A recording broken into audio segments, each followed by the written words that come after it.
اعوذ باللہ من الشیطان الرجیم بسم اللہ الرحمن الرحیم الحمدللہ رب العالمین والصلاة والسلام علی اشرف الانبیاء والمرسلین خاتم النبیین شفیع ذنوبنا و طبیب نفوسنا مولانا ابی القاسم محمد وآلہ الطیبین الطاہرین اما بعد رب اشرح لی صدری ویسر لی امری واحلل عقدۃ من لسانی یفقہوا قولی رب زدنی علما والحقنی بالصالحین۔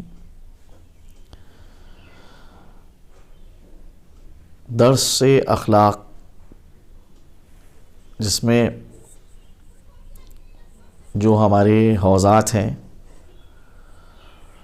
ان کی ایک مستقل روش ہے کہ ہفتے میں ایک دن جو ہے وہ درس اخلاق کا انعقاد رکھتے ہیں۔ اچھا، یہ ایک چیز جو ہے صرف حوزے میں نظر آتی ہے اور دوسری جگہوں پہ نہیں نظر آتی ہے کہ انسان علمی اعتبار سے چاہے جتنی بڑی منزل حاصل کر لے، چاہے جتنا بڑا مرتبہ حاصل کر لے، لیکن جو ہے اس کو عمر کے اپنے ہر مرحلے پہ تزکیے کی ضرورت ہے، تعلیم کی ضرورت ہے۔ کبھی کوئی انسان یہ نہیں کہہ سکتا کہ مجھ کو اب جو ہے وہ تعلیم کی ضرورت نہیں رہی یا مجھے اب تزکیے کی ضرورت نہیں رہی۔ انسان جو ہے کامیاب ترین انسان اسی انسان کو سمجھا جاتا ہے کہ جو اپنے نفس کی تربیت کے لیے ہمیشہ جو ہے متوجہ رہے۔ امام زین العابدین علیہ السلام سے ایک حدیث ہے کہ جس میں حضرت فرماتے ہیں کہ ہلاکا من لیس لہ الحکیم من یحرک و یرشد، ہلاک من لیس لہ الحکیم من یحرک و یرشد، ہلاک ہو گیا وہ شخص کہ جس کے پاس کوئی حکیم نہیں ہے کہ جو اس کو ارشاد کرے، جو اس کو تحریک کرے۔ تو ہمیشہ ہر موقع کے اوپر جو ہے ہم کو ایک حکیم کی ضرورت ہے کہ جو ہم کو پند و نصیحت کرے، جو ہم کو واعظ و نصیحت کرے اور جو ہماری غلطیوں کے اوپر ہم کو متنبہ کرتا رہے۔ انسان زندگی کے کسی بھی مرحلے پہ ہو، وہ بہرحال نصیحت سے بے نیاز نہیں ہو سکتا، موعظے سے بے نیاز نہیں ہو سکتا۔ اسی لیے حوزات علمیہ میں ایک دن ہفتے کے اندر مخصوص قرار دیا جاتا ہے کہ جس دن جو ہے درس اخلاق ہو، اور بڑے بڑے علماء درس اخلاق کے اندر شرکت کرتے ہیں۔ اچھا بھی درس اخلاق میں اس چیز کو ہم کو مد نظر رکھنا ہے کہ نصیحت کا مسئلہ یہ ہوتا ہے کہ نصیحت میں یہ نہیں دیکھا جاتا ہے کہ بڑا ہے یا چھوٹا۔ اصل میں نصیحت کسی کی زبان سے نکل رہی ہے، وہ کب جو ہے کس کے اوپر اثر کر جائے اور وہ اپنا کام دکھا دے۔ لہذا معصومین کی سیرت کے اندر بھی ہم کو یہ چیز ملتی ہے کہ معصومین بھی جو ہیں وہ اس چیز کو پسند کرتے تھے۔ خود چھٹے امام سے حدیث ہے کہ جس میں حضرت فرماتے ہیں کہ میں اپنے ان دوستوں کو پسند کرتا ہوں کہ جو میرے عیوب کو خود مجھے تحفے کے طور کے اوپر پیش کریں۔ تو اگر کسی میں کوئی خامی پائی جا رہی ہے، نقص پایا جا رہا ہے، تو یہ خامی اور نقص اس کی جانب اس کو متوجہ کرنا یہ کوئی بہرحال جو ہے بری چیز نہیں ہے۔ ہاں، متوجہ کرنے کا انداز جو ہے وہ صحیح ہونا چاہیے۔ کبھی کبھی بھرے مجمع میں کسی کی کو متوجہ کیا جا رہا ہے تو یہاں کے اوپر جو ہے وہ لاکھ متوجہ کرنے والا یہ کہے کہ میری نیت کے اندر اخلاص پایا جاتا تھا، ایسا کوئی مقصد نہیں تھا، اب میں نے جو ہے وہ خالصتاً لوجہ اللہ جو ہے اس کام کو انجام دیا، لیکن بہرحال طریقہ انتہائی غلط طریقہ ہے گا۔ جس کو آپ کو متوجہ کرنا ہے مناسب جگہ کے اوپر تنہائی کے اندر جو ہے اس کو جو ہے متوجہ کریں، اور پھر سلیقہ جو ہے وہ اصل میں بات کا کرنے کا آنا چاہیے کہ کیسے ہم کو بات کرنا ہے۔ بھئی بظاہر ہم فضائل آل محمد میں اس چیز کو سنتے ہیں کہ امام حسن اور امام حسین نے ایک شخص کو دیکھا کہ وہ وضو کر رہا ہے اور غلط وضو کر رہا ہے، ٹھیک ہے؟ تو یہ نہیں کہا کہ تم وضو غلط کر رہے ہو، آج کل تو مسئلہ یہ ہوتا ہے کہ اگر ہم کسی کی ایک خامی اور خطا کو دیکھتے ہیں تو وہیں کے اوپر ٹوک دیتے ہیں. کیا ہے یہ؟ بچپن سے روش ہے امام حسن امام حسین کی. اس سے یہ نہیں کہا کہ تم غلط کر رہے ہو وضو، بلکہ اس سے یہ کہا کہ ہم وضو کرنا چاہتے ہیں، آپ ہم کو دیکھ لیجئے ہمارا وضو، ہم میں سے کون صحیح کرتا ہے کون غلط کرتا ہے. مگر وہ بزرگ شخصیت فوراً متوجہ ہو گئی کہ اس کے معنی میں غلط تھا، شہزادے جو ہیں وہ مجھ کو متنبع کرنا چاہ رہے تھے. تو پند و نصیحت کے اندر، موعظے کے اندر جو ہے اس قسم کا جو ہے وہ انسان کے ہاں پہلو پایا جائے، تعمیر کا پہلو ہو، تخریب کا پہلو نہ ہو. ہمارے بزرگ علماء میں ایک شخصیت گزری ہے مقدس اردبیلی کی. مقدس اردبیلی انتہائی پاک و پاکیزہ شخصیت. نجف اشرف کے اندر جو ہے وہ جناب مقدس اردبیلی جو ہے وہ ان کا قیام تھا، وہیں کے اوپر ان کا جو ہے درس خارج ہوتا تھا. اسی عصر اور اسی زمانے کے ایک دوسرے عالم ہیں شیخ بہائی. شیخ بہائی کوئی معمولی شخصیت نہیں ہے.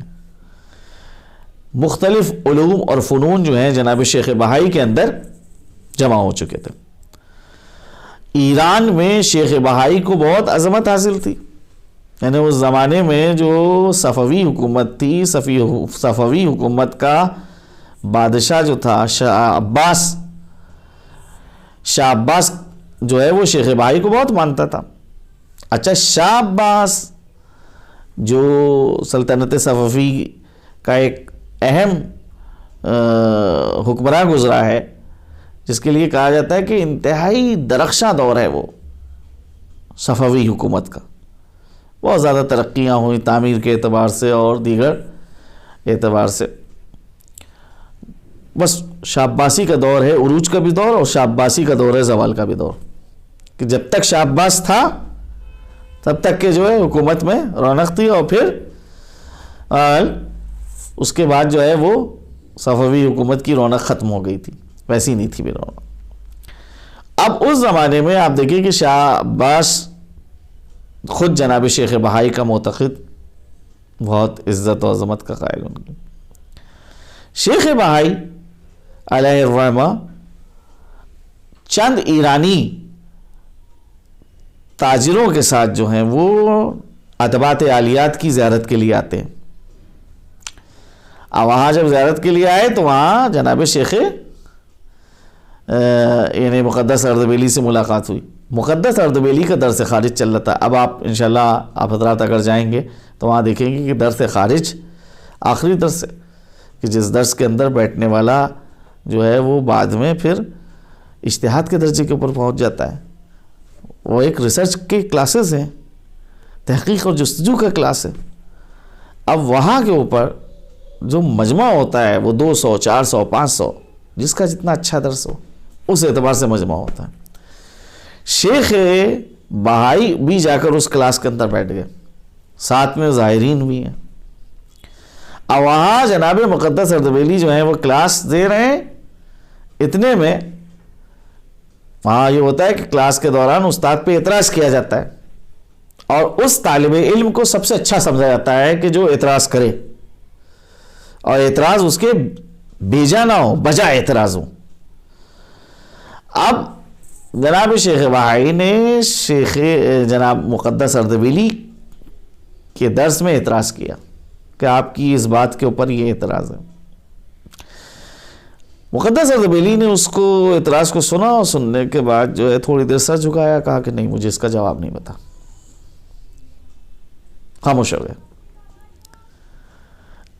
اور بات آئی گئی ہو گئی. اتنے بزرگ عالم اور اتنا بزرگ شخصیت جو ہے ایران سے آئی ہے کہ جہاں ایران میں بے پناہ ان کو اہمیت حاصل ہے، ایک مرجع کی حیثیت حاصل ہے. ان کے ساتھ ان کے معتقدین ہیں. اب ذرا غور کیجیے آپ. اس کے بعد نجف اشرف میں روضے کے ہی نزدیک جو ہے وہ قبرستان ہے، جس کو قبرستان وادی السلام کہا جاتا ہے. وادی السلام میں دوسرے دن صبح میں شیخ بہائی اور مقدس اردبیلی زیارت کے لیے گئے. چہل قدمی بھی ہو رہی ہے اور زیارت بھی ہو رہی ہے. وہاں پر مقدس اردبیلی نے جناب شیخ بہائی سے پوچھا کہ وہ جو کل آپ نے سوال پیش کیا تھا میرے درس میں، کہا کہ یہ سوال جو آپ نے پیش کیا تھا اگر اس کا یہ جواب دیا جائے تو کیسا ہے؟ شیخ بہائی کہنے بہت اچھا جواب ہے، لاجواب، واقعاً بہترین جواب ہے۔ اس کے بعد جو ہے جناب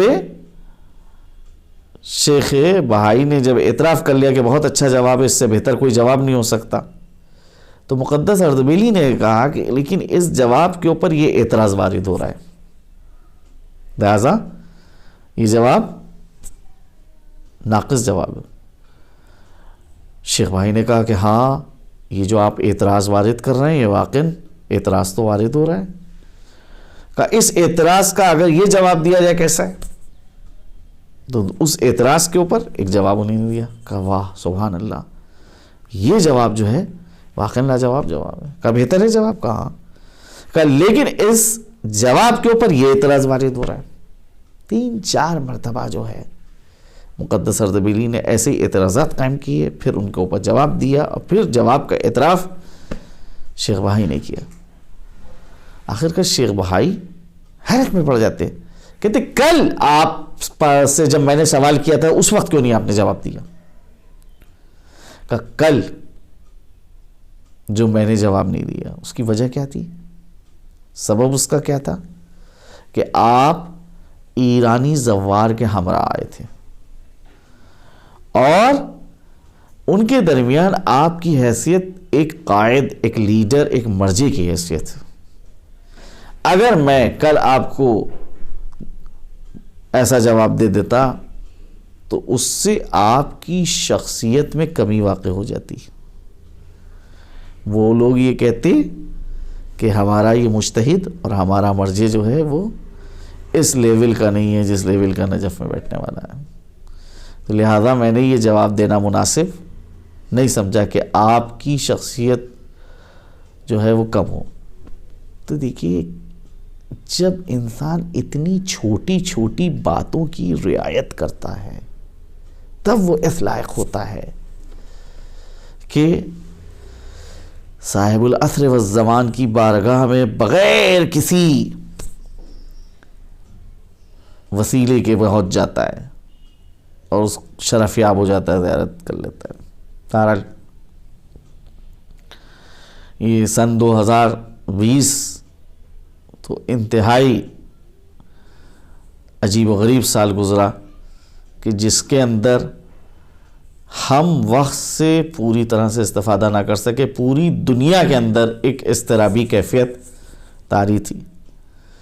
لیکن 2021 جو ہے اس میں جو ہے ہم کو اپنی جانب، نفس کی جانب متوجہ ہونا ہے اور یہ غور کرنا ہے کہ ہم فی الحال جو ہے اپنے نفس کے اندر جو ہے جو تربیت ہم کو کرنا ہے نفس کی، نفس کے اندر جو خامیاں ہیں ان خامیوں کو دور کرنا ہے، نفس کو اپنی نفس کو آلودگیوں سے پاک و پاکیزہ کرنا ہے، کیونکہ جمادی الثانی کا مہینہ جو ہے وہ اختتام پذیر ہے، کچھ ہی دن رہ گئے ہیں، یہ ختم ہو جائے گا اور ماہ رجب کی آمد ہے۔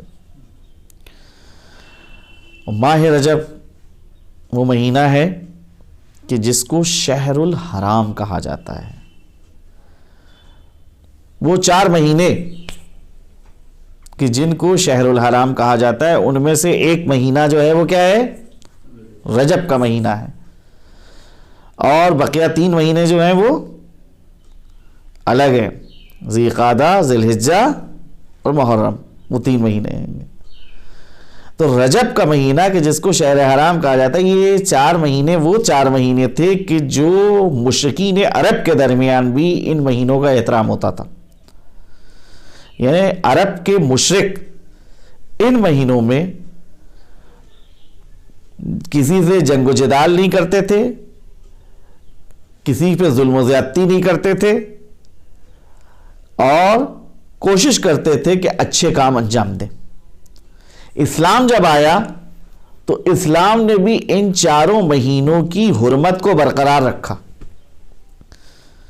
لہذا عام جو مہینے ہیں سال کے، ان کے اندر اگر ایک اچھا کام انجام دیا جا رہا ہے تو اس کا اجر ہے، ثواب ہے، لیکن وہی اچھا کام اگر شہر حرام میں انجام دیا جا رہا ہے تو اس کا بھی دوہرا ثواب ہے۔ اسی کے برخلاف عام مہینوں میں اگر ایک برائی کو انجام دیا جا رہا ہے تو وہ برائی اپنے اندر قابل مذمت ہے، لیکن وہی برائی اگر شہر حرام میں انجام دی جا رہی ہے تو دوہرا جو ہے اس کا سزا ہے۔ جس طرح سے آپ دیکھ لیجئے نسبت سے بڑا فرق پڑتا ہے، اس جانب توجہ دیجئے آپ۔ ایک شخص جو ہے وہ معاذ اللہ نعوذ باللہ شراب پی رہا ہے، باہر پی رہا ہے شراب، گناہ کیا ہے اس نے، لیکن وہی شخص جو ہے وہ شراب جو ہے مسجد کے اندر پیے تو دوہرا گناہ کرے گا۔ ایک تو یہ کہ اس نے شراب پی، غلط کام کیا، دوسرا یہ کام کہ مسجد کے احترام کو پامال کیا۔ ویسے ہی مسئلہ ہے کہ یہ مقدس مہینے جو شہر حرام ہے، عام مہینوں کے اندر اتنا زیادہ جو ہے وہ ان کے اوپر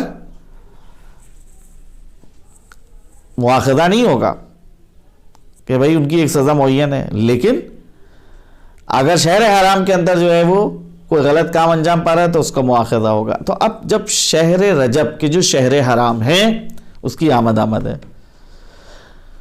حدیث میں آیا ہے کہ اللہ کی جانب سے ایک فرشتہ کو مامور کیا جاتا ہے، جو فرشتہ جو ہے وہ صدا لگاتا ہے زمین اور آسمان کے درمیان، این الرجبیون، کہاں ہے رجب والے؟ اور بہرحال کیونکہ یہ انتہائی مقدس مہینہ رجب کا مہینہ، اور اس مہینے کے اندر جو ہے مختلف چیزیں جو ہیں وہ ہیں کہ روزے بھی جو ہیں مستحب ہیں، اور نیمہ رجب جو ایام بیز ہیں 13، 14، 15، یہ 3 دن، ہر مہینے کے 3 دن جو ہیں یہ اس میں خاص طور کے اوپر اگر جو ہے رجب کا کہ جو یہ 3 دن ہیں 13، 14، 15، اس میں روزے رکھنا اور روزے رکھ کے عمل ام داؤد کو انجام دینا، یعنی دیکھیے دنیاوی حاجتیں جو ہیں اور جو حوائج مادیہ ہیں وہ تو پوری ہی ہو جائیں گی اگر انسان روزے رکھ رہا ہے، اعمال انجام دے رہا ہے، وہ صرف اور صرف اس لیے انجام دے کہ میں ان روزوں کے ذریعے سے، ان اعمال کے ذریعے سے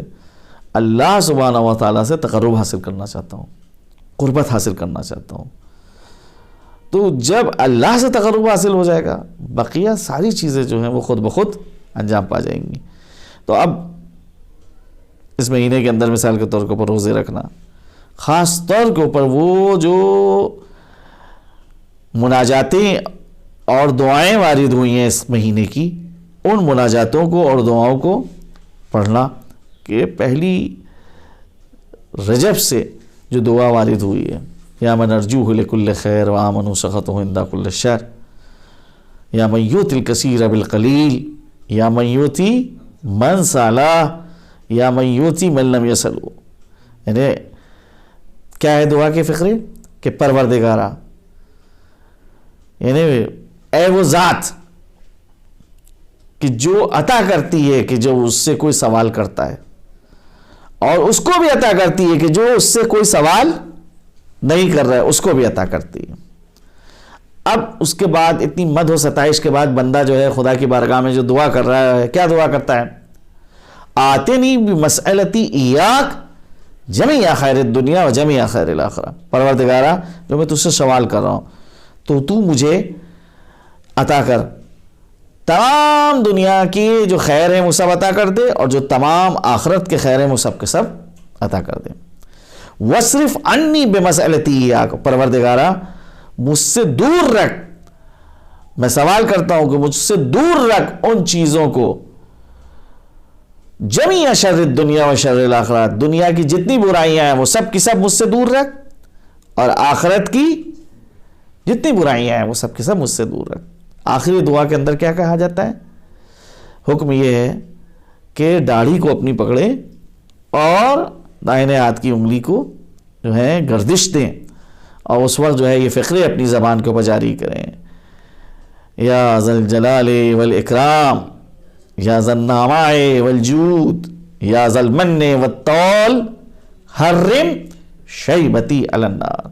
یعنی اللہ کو خطاب کیا جا رہا ہے، اس کے جو صفات ہیں ان صفات کے ذریعے سے، اور خطاب کرنے کے بعد جو ہے یہ کہا جا رہا ہے کہ اے پروردگار تو میرے بڑھاپے کو جہنم کی آگ پر حرام قرار دے دے.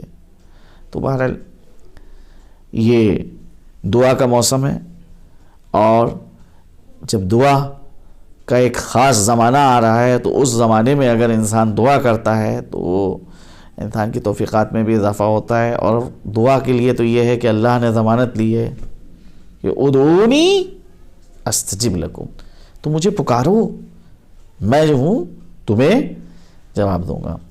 دوستوں سے یہ گزارش ہے کہ اس ماہ مبارک میں جو مہینہ آنے والا ہے اپنی دعائے خیر میں جو ہے مجھ کو فراموش نہ کریں. اللہ جو ہے وہ آپ سب کی توفیقات میں اضافہ فرمائے.